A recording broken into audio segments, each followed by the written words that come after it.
A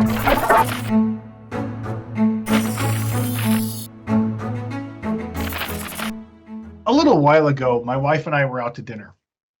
And when the waitress brought our food to the table, she had a cheeseburger and fries in one hand and a salad in the other. And she started to give me the cheeseburger. And I said, oh, no, I actually ordered the salad. And she said, oh, well, it's nice to see a salad guy. I am a salad guy. I'm all about the leafy greens. And I like lots of things on my salads. Tomatoes, radishes, grilled chicken, grilled salmon when I'm feeling fancy, even anchovies on a Caesar salad. But you know what I don't like on my salad?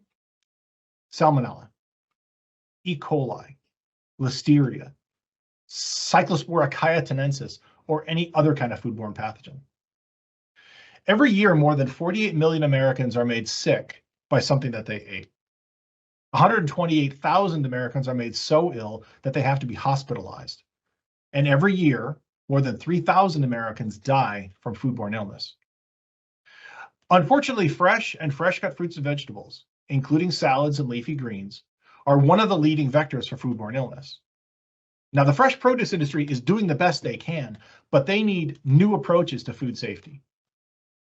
I'm Dr. Brendan Niemira, a research microbiologist for the USDA's Agricultural Research Service, and I'm developing one of those new approaches.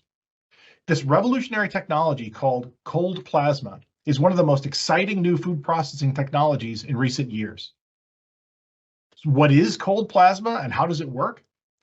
Well, you start with some very carefully designed equipment, and you apply electricity of just the right voltage and just the right pulse frequency, and that you turn plain old air into a sanitizing spray that is remarkably effective at inactivating pathogenic bacteria, viruses, parasites, and fungi.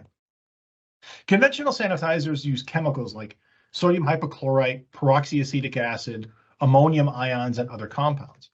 But cold plasma just uses air, water, and electricity. There's no sanitizing chemicals applied up front and no residues to wash off afterward. And the cold plasma equipment in my lab uses less electricity than a toaster oven. It's clean and green, it's efficient, and it's flexible. Cold plasma can be applied as a dry process for low moisture foods like seeds, nuts, and powdered foods, which would be damaged by liquid sanitizers. Or cold plasma can be used as a moist process for fresh and fresh cut fruits and vegetables. Well, a big question is, how well does it work? In my lab at the USDA, my colleagues and I made up some test salads from leafy greens and tomatoes and inoculated it with different human pathogens. We then applied cold plasma to those inoculated salads in a couple of different ways. And the end result? We killed more than 99.9% of the E. coli and Listeria on those mixed salads. We sprayed cold plasma onto inoculated oranges and killed 99.97% of salmonella on the fruit.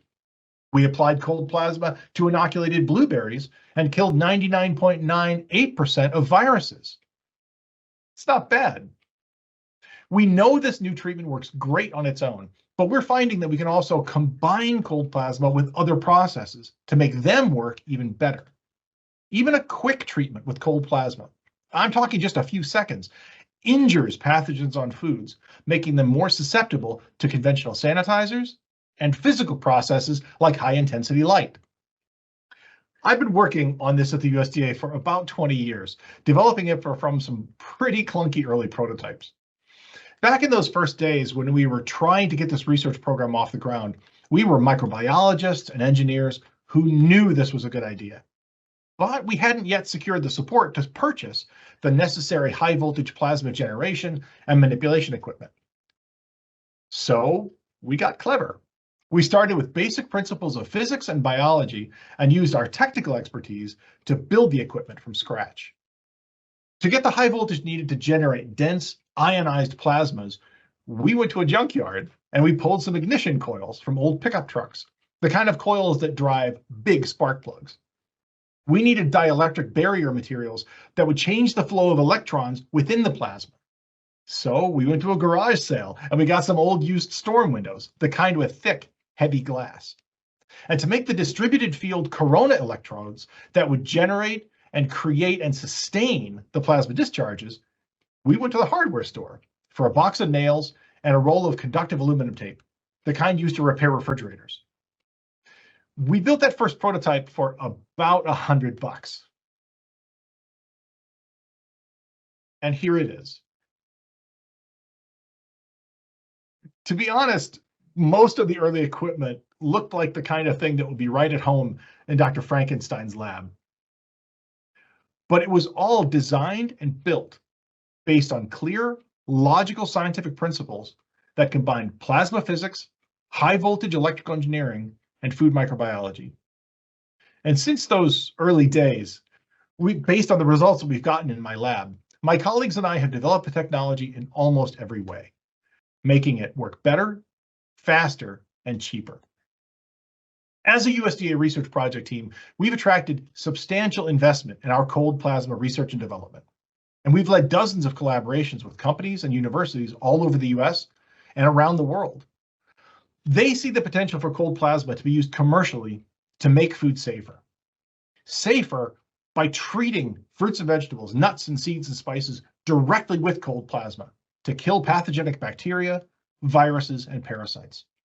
Make food safer by injecting cold plasma into wash water and irrigation water to kill suspended pathogens and reduce cross-contamination. Make food safer by applying cold plasma to conveyor belts, processing equipment, and other food contact surfaces to keep foods from becoming contaminated in the first place. Over the years, our pioneering work in cold plasma as a novel, effective food safety technology has brought lots of visiting scientists, postdocs, and students to our USDA research facility. We've paved the way for the hundreds of labs around the world who are building on our non-thermal processing work and creating the next generation of cold plasma technologies. I'm proud of my research team at the USDA for how we've become recognized as a world-leading institution for cold plasma and other non-thermal food safety interventions, bringing to life advanced food processing technologies to help keep Americans safe from foodborne illness. I'm Dr. Brendan Niemira. I'm a salad guy, and I'm working on cold plasma to make all our salads as healthy and as safe as they can be.